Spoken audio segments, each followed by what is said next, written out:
Hello friends, मैं हूं निशांत और स्वागत करता हूं आप सभी का बिहार एग्रीकल्चर एकेडमी में। तो दोस्तों, आज का टॉपिक काफ़ी इंपॉर्टेंट है आप सभी के लिए। आप सभी का डिमांड था कि सर बीएससी एग्रीकल्चर का सिलेबस क्या है, सेमेस्टर में कौन-कौन सब्जेक्ट पढ़ने होते हैं। दोस्तों मैं बता दूं, 6 दिन कमीशन के रिपोर्ट के अकॉर्डिंग सिलेबस में बदलाव किए गए, चेंज किए गए हैं। इससे पहले, ठीक है ना, जो सिलेबस चलता था यूनिवर्सिटीज में वो था 5th दिन कमीशंस का। उसमें सिलेबस कुछ और थे और नया वाला में भी कुछ और है।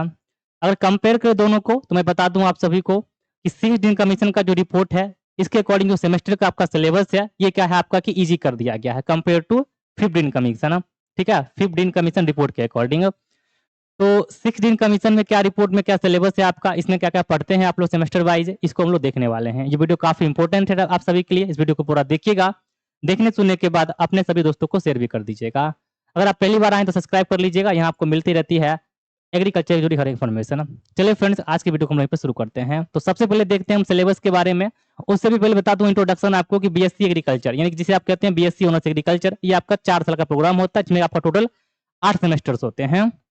जो बीएससी एग्रीकल्चर है आपका, ये कितने हैं, 4 साल का ये प्रोग्राम होता है। इसमें कितने 8 सेमेस्टर होते हैं। मैं बता दूं, ये 8 सेमेस्टर जो आपके हैं, ये सबसे गोल्डन अपॉर्चुनिटी आपको पढ़ने के लिए, क्योंकि आगे जब आप कोई वैकेंसी आएगी, कोई जॉब का कोई वैकेंसी आती है ना, उसमें जो क्वेश्चंस आते हैं इसी 8 सेमेस्टर में जो आप पढ़ते हैं उसी में से क्वेश्चंस आते हैं। अभी बताने वाला हूं मैं आपके कौन कौन सब्जेक्ट होते हैं, अभी इंट्रोडक्शन हम लोग देखेंगे। तो एक चीज आप लोग पहले जान लीजिए, 4 साल का ये कोर्स है। कितने ईयर का ये प्रोग्राम है, 4 ईयर का ये प्रोग्राम होता है। और सेमेस्टर की बात करते हैं, टोटल 8 सेमेस्टर इसमें होते हैं, 8 सेमेस्टर होता है। ठीक है ना। एक सेमेस्टर जो आपका होता है कितने महीने का होता है, 6 मंथ का आपका होता है। ठीक है ना, एक सेमेस्टर आपका 6 मंथ का होता है, 6 महीने का आपका एक सेमेस्टर होगा। अब इस 6 मंथ में क्या पढ़ना होगा आपको, यानी कि फर्स्ट सेमेस्टर में क्या पढ़िएगा उसको आप लोग देख लीजिए। तो चलते हैं अपने रिपोर्ट पे, जो रिपोर्ट आपकी आई है। ठीक है ना, ये आपका क्या है, 6 दिन कमिटी रिपोर्ट, यहाँ पे इसी के अकॉर्डिंग आपको फॉलो करना है, इसी को आपको पढ़ना है। इसमें अगर हम लोग देखते हैं तो क्या दिया गया है इसमें आपका, तो सा स्क्रॉल में करता हूं तो यहाँ आप देखिएगा। ठीक है ना, ये पीडीएफ लगभग 1300 पेज का था, जिसको कि हमने आपको क्या क्या सॉर्ट कर दिया है। जो इंपॉर्टेंट है आपके लिए केवल वही मैं आपको बता रहा हूँ। ठीक है, तो चलिए देखते हैं कि प्रत्येक सेमेस्टर वाइज की क्या क्या सब्जेक्ट पढ़ने होते हैं आपको। तो यहाँ आप रिपोर्ट में देखिएगा, थोड़ा सा मैं आपको जूम कर दूं इसको। ठीक है ना, सबसे फर्स्ट ईयर, ठीक है ना, एक ईयर में 2 सेमेस्टर आपके, ठीक है ना, ईयर वाइज दिया गया है। एक ईयर में कितने सेमेस्टर, 2 सेमेस्टर आपके, सेमेस्टर फर्स्ट और सेमेस्टर सेकेंड। सेमेस्टर 1 कितने महीने का, 6 मंथ का एक सेमेस्टर आपका होता है। इस 6 मंथ में क्या पढ़ना हो, सबसे पहले आपको यहाँ पे ऐड किया गया है दीक्षा आरंभ। ठीक है ना, ये नया ऐड किया गया है, पिछले साल ऐड किया गया था। अभी देखिएगा वर्तमान समय में जितने भी यूनिवर्सिटीज है वहां पे क्या है कि ये फॉलो किया जा रहा है। सेकेंड आपका, अगर हम लोग कोर्स की बात करते हैं, अच्छा ये क्या है आपका, नॉन ग्रेडियल होता है, इसका कोई ग्रेड आपको नहीं मिलता है, बस ऐसे ही आपको कराई जाती है। ठीक है, अच्छा क्यों कराई जाती है, ठीक है ना, आपके परफॉर्मेंस को देखने के लिए, ठीक है, इसलिए कराई जाती है, या फिर आपके जो अंदर जो पोटेंशियल है उसको थोड़ा सा बाहर लाने के लिए कराई जाती है। नेक्स्ट यहाँ पे है स्किल एनहांसमेंट के बारे में 1 और 2 करके दिया गया है। ये 2 आपके कोर्स यहाँ पे हैं जो कि आपका 2-2 क्रेडिट का होता है। आपके हमने कोर्स क्रेडिट क्या होता है मैं बता दूं, टोटल आपका बीएससी एग्रीकल्चर में लगभग 180 क्रेडिट होते हैं। ये 4 साल में जो आप पढ़िएगा उसमें टोटल 180 क्रेडिट रहेंगे। ये आपका बीएससी ऑनर्स एग्रीकल्चर का डिग्री देता है। कई लोग कंफ्यूज, सर बीएससी एजी का डिग्री क्या है, बीएससी ऑनर्स एग्री का डिग्री क्या है। मैं बता दूं आप लोगों को क्या लेना है, बीएससी ऑनर्स एग्रीकल्चर का डिग्री लेना है, जो कि ज्यादा अच्छा होता है, और इसमें क्रेडिट की बात 180 क्रेडिट के आसपास होती है। बीएससी एजी की अगर बात करते हैं हम लोग, वहाँ पे क्रेडिट कम होता है, कई सारे सब्जेक्ट में नहीं पढ़ाया जाता, इसलिए उसको डिग्री को अवॉइड करना है, क्योंकि आगे जो कई सारी जॉब की वैकेंसीज आपके सामने आएगी वहां पे आप देखिएगा कि बीएससी ऑनर्स एग्रीकल्चर वाले डिग्री जिस बच्चे के पास है उसी को वहां पे फॉर्म में भरा दिया जाता है, जैसे कि अभी हरियाणा एडीओ का हुआ था। तो एक चीज याद रखिएगा, क्या करना है आपको, बीएससी ऑनर्स एग्रीकल्चर का डिग्री ही लेना है। अब आते हैं अगले पे, अगला क्या है आपका कोर्स में, कम्युनिकेशन स्किल के बारे में है, फार्मिंग बेस्ड लाइवलीहुड सिस्टम के बारे में है, रूरल सोशियोलॉजी के बारे में है, फंडामेंटल एग्रोनॉमी। देखो फिर से जो आप लोग 11th-12th में या फिर आप लोग बीएससी एज एंट्रेंस एग्जाम की प्रिपरेशन के टाइम जो पढ़ते हैं आप लोग, फंडामेंटल एग्रोनॉमी की बेसिक नॉलेज, आधारभूत बोलते हैं इसको हिंदी में, ये आपको पढ़ना होता है। फंडामेंटल ऑफ सॉइल साइंस है, फंडामेंटल हॉर्टिकल्चर है, ये तीनों तो आपको वही पढ़ना होगा जो आप 11th-12th पढ़ के जाते हैं, तो आपको कोई दिक्कत इसमें नहीं आएगी। कुछ सब्जेक्ट नए होंगे जो आपको नए सीखने को मिलेगा वहां पे, तो वहां पे अच्छा कीजिएगा। नेक्स्ट पे एनसीसी आपका है, ठीक है ना, और आपका अगला क्या है आपका, इंट्रोडक्टरी मैथमेटिक्स। मैथमेटिक्स भी रहता है, हल्का बेसिक यहाँ पे रहता है, इसको आप लोग देख सकते हैं। ठीक है, आगे चलते हैं, अगला यहाँ पे क्या दिया, ये क्या हो गया आपका, ये टोटल आपका हो गया फर्स्ट सेमेस्टर के बारे में। क्या हो गया ये आपका, ये पूरा आपका हो गया फर्स्ट सेमेस्टर के बारे में। और ये क्या है आपका इंट्रोडक्टिव मैथमेटिक्स जो है, पहले ये क्या था, ग्रेड रहता था, अभी देखिए इसको क्या कर दिया गया है, ठीक है ना, नॉन ग्रेड कर दिया गया है। तो कोई दिक्कत नहीं है, लेकिन हालांकि पहले बच्चों को पास करना होता था और कई सारे बच्चे का बैक इसमें लगता था। तो आप लोग थोड़ा अच्छे से पढ़िएगा ताकि इसमें बैक वगैरह ना आए। नेक्स्ट चलते हैं, अगला क्या है आपका यहाँ पे सेमेस्टर 2 की बात करते हैं। तो सेमेस्टर 2 में क्या दिया गया है आपका यहाँ पे, फिर से आपका है स्किल एनहांसमेंट कोर्स 3-4। इससे पहले 1-2 था, फिर इसमें क्या आएगा आपका, इसमें आएगा 3-4 के बारे में। फिर आपका पर्सनल डेवलपमेंट के बारे में है, फिर आपका एनवायरमेंटल स्टडी के बारे में है, फिर आपका सॉइल फर्टिलिटी मैनेजमेंट के बारे में, जो कि आपका सॉइल साइंस का पार्ट है। आपने फंडामेंटल कवर किया था, उसके बाद का प्रोसेस ये है, उसके बाद का जो सिलेबस है ये आपका है। नेक्स्ट इंटरमोलॉजी के बारे में है। इंटरमोलॉजी अभी आप लोग फंडामेंटल बात देख रहे हो, फंडामेंटल में बेसिक पढ़ना होता है कि कौन से प्लांट पे कौन सा कीट लगता है, उसका कल्चरल ऑर्गेनिज्म क्या है, उसका सिम्टम्स क्या है, उसका मैनेजमेंट क्या है, बेसिक पढ़ते हैं आप लोग इसके, ठीक है। नेक्स्ट आपका लाइव स्टॉक के बारे में पोल्ट्री मैनेजमेंट है, फंडामेंटल ऑफ प्लांट पैथोलॉजी है, और फिर आपका एनसीसी एनएसएस यहाँ पे दिए गए हैं। ये भी देखोगे आप लोग यहाँ पे 21 क्रेडिट का यहाँ पर भी रहता है, 21 का ये भी था। तो ये क्या था आपका फर्स्ट ईयर का सिलेबस था, जो भी आप लोग बीएससी एजी कोर्स में जाइएगा तो आपको पढ़ना होता है ये सब्जेक्ट। इसका पीडीएफ यानी जो जो क्लास का कंटेंट होगा ये आपको यूनिवर्सिटी में मिल जाएगी, या फिर इसके पीडीएफ आप हमारे एप्लीकेशन पे ले सकते हैं, वहाँ पे इसका फ्री ऑफ कॉस्ट अपलोड किया गया है, तो वहाँ से इसको देख भी सकते हैं आप लोग, ठीक है ना। नेक्स्ट आगे चलते हैं, अगला क्या दिया गया है आपका सेकंड ईयर की बात करते हैं। तो सेकंड ईयर में फिर 2 सेमेस्टर, थर्ड और फोर्थ, जिस तरह से ऊपर आपको हम बताए थे। तो थर्ड में देखिएगा तो क्या है आपका यहाँ पे फिर से सिलेबस देख लो, ठीक है ना। जब थर्ड ईयर में आप लोग जाइएगा तो क्या क्या पढ़ना होगा, यहाँ पर भी आपके लगभग 9 सब्जेक्ट दिए गए हैं, आप 9 का नाम यहाँ पे देख सकते हैं। फिर से आपका स्किल एनहांसमेंट कोर्स 5, इससे पहले 1 2 3 4 हो चुका है, दो आपका एक में था। फर्स्ट सेमेस्टर में 2 था, सेकेंड में फिर 2 था, और थर्ड में क्या है आपका फिर 1 है, यानी कि 5वां यहाँ पे पहुंच चुके हैं।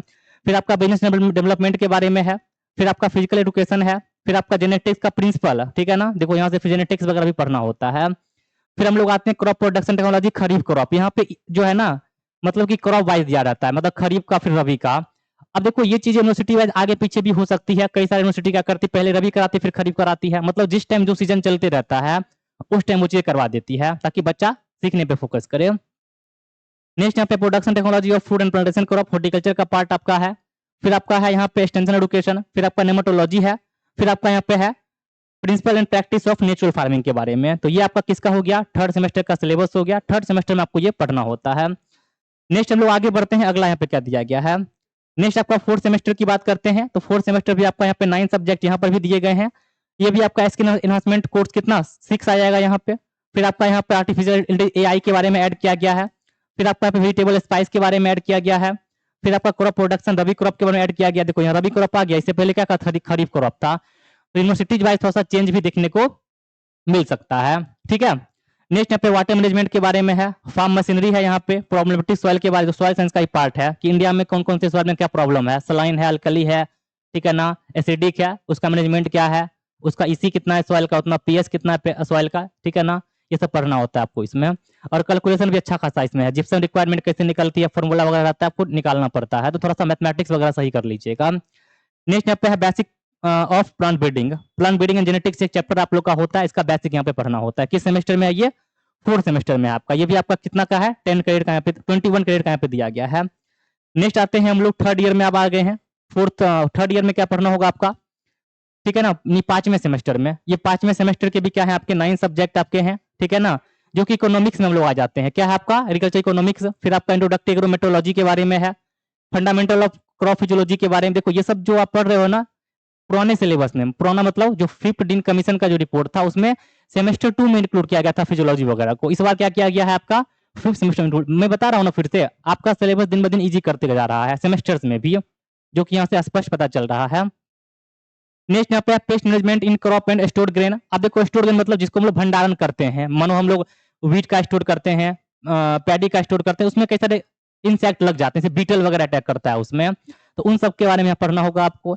अगला disease and field horticulture crop, जो हॉर्टिकल्चर क्रॉप आपके हैं, ठीक है ना, कौन कौन सा क्रॉप आपका हॉर्टिकल्चर का है, जितने भी क्रॉप्स हैं, फ्रूट क्रॉप, वेजिटेबल क्रॉप, ठीक है ना, इन सब के बारे में पढ़ना होता है कि कौन कौन सा इसमें डिजीज वगैरह लगती है। अगला आपका क्रॉप इंप्रूवमेंट है, खरीफ क्रॉप का, ठीक है, जो जेनेटिक्स का पार्ट आपका है, बहुत अच्छी सब्जेक्ट है, अच्छे से पढ़िएगा, बहुत कुछ सीखने को मिलेगा इन सब चीजों में। और लैब में प्रैक्टिस वगैरह अच्छे से कीजिएगा, प्रैक्टिकल बहुत ज्यादा इसमें भी है। नेक्स्ट आपका वुड मैनेजमेंट के बारे में है, ऑर्नामेंटल क्रॉप के बारे में है, ठीक है, लैंडस्केपिंग के बारे में है, इंट्रोडक्टरी एग्रो फॉरेस्ट्री के बारे में भी दिया गया है। तो ये कितना हो गया, 5th सेमेस्टर का सिलेबस हो गया। अगला हम बात करते हैं 6th सेमेस्टर की। तो 6 में क्या दिया गया है आपका यहाँ पे, फंडामेंटल ऑफ एग्री बायोटेक्नोलॉजी के बारे में। एकदम फंडामेंटल, फिर से बात क्या किया, फंडामेंटल बेसिक पढ़ना होता है आप लोग को। नेक्स्ट यहाँ पे स्टैटिक्स भी ऐड किया गया है। फिर आपका क्रॉप इंप्रूवमेंट, रबी क्रॉप, ठीक है, यहाँ पे क्या था, खरीफ क्रॉप, यहाँ पे रबी क्रॉप्स, जेनेटिक्स का एक पार्ट है। नेक्स्ट यहाँ पे चलते हैं, अगला क्या है, रिन्यूएबल एनर्जी के बारे में है। अगला ड्राईलैंड एग्रीकल्चर, अच्छा एग्रोनॉमी का एक बहुत इंपॉर्टेंट टॉपिक है ड्राईलैंड एग्रीकल्चर, बहुत सारे क्वेश्चन यहाँ से पूछे जाते हैं। नेक्स्ट यहाँ पे है एग्रीकल्चर माइक्रोबायोलॉजी, ये भी अच्छा सब्जेक्ट है, ठीक है, इसको भी अच्छे से देखिएगा। जो बच्चे बायो वाले रहते हैं उनको थोड़ा सा ये फेवरेट लगता है पढ़ने में। नेक्स्ट यहाँ पे है फाइनेंस के बारे में। फिर आपका एसेंशियल ऑफ प्लांट बायोकेमिस्ट्री के बारे में। देखो बायोकेमिस्ट्री और बायोटेक्नोलॉजी, माइक्रोबायोलॉजी, ये भी ऐसा सब्जेक्ट जहाँ बैक अधिक लगती है, और मैथ। मैं फिर से रिकमेंड करता हूँ सब लोगों को 3 चीज पे ध्यान दीजिएगा, ठीक है ना, मैथमेटिक्स पे, बायोकेमिस्ट्री पे, क्रॉप फिजियोलॉजी पे, और बायोकेमिस्ट्री पे, माइक्रोबायोलॉजी पे। इन सब में बैक अधिक लोग को लगता है, इन सब से थोड़ा बच के रहिएगा, अच्छे से पढ़िएगा इन सबको, ठीक है ना। आगे चलते हैं, अगला क्या, fundamental of seed science. Seed science का फंडामेंटल है, बेसिक है, यहाँ पे तो आराम से कवर आपका हो जाएगा, ठीक है। चलते हैं अपने अगले 4th ईयर में हम लोग आ जाते हैं। 4th ईयर में कौन सा, तो 4th ईयर में आपका फिर से, ठीक है, 7 सेमेस्टर में 6 तक हम लोग यहाँ पे देख चुके हैं। अब 7 सेमेस्टर की बात करते हैं। तो 7 सेमेस्टर में आप लोग देखोगे तो इलेक्टिव कोर्स यहाँ पे ऐड होते हैं, ठीक है ना। इलेक्टिव कोर्स में आप लोगों को कुछ सब्जेक्ट मिलते हैं, आप अपने चॉइस के अकॉर्डिंग रख सकते हो। जैसे बहुत सारे बच्चे क्या करते हैं, अपने चॉइस के अकॉर्डिंग कोई लेते हैं पैथोलॉजी को लेते हैं, कोई इंटोमोलॉजी को लेते हैं, ठीक है ना, कोई क्रॉप फिजियोलॉजी को लेते हैं, कोई हॉर्टिकल्चर रखता है। इस तरह से अलग अलग रख सकते हैं, यूनिवर्सिटीज वाइज अलग अलग सबके रूल रहते हैं।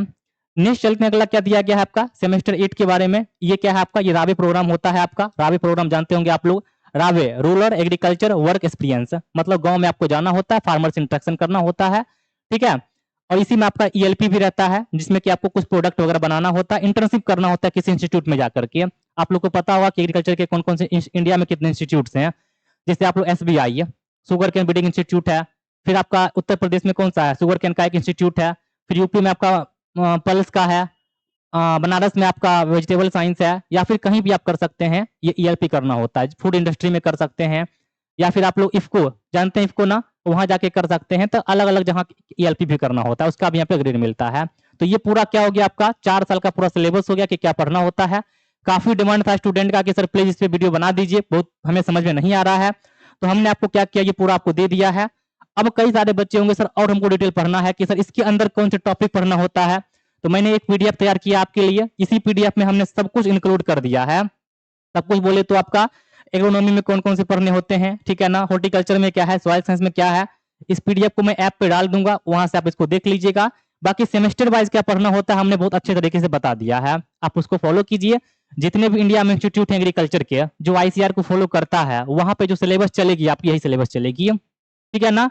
इंडिया में जितने इंस्टीट्यूट है एग्रीकल्चर के, जितने कॉलेज हैं, जितने यूनिवर्सिटीज हैं, 73 प्लस यूनिवर्सिटीज हैं, उन सब में आपका अगर एडमिशन होता है तो यही सिलेबस फॉलो होगा, यही आपको पढ़ना होगा। तो इसका पीडीएफ ऐप पे डाल देते हैं, आप इसको देख लीजिएगा, वहां आपको ये मिल जाएगा। अब देखो पूरा डिटेल किया गया है।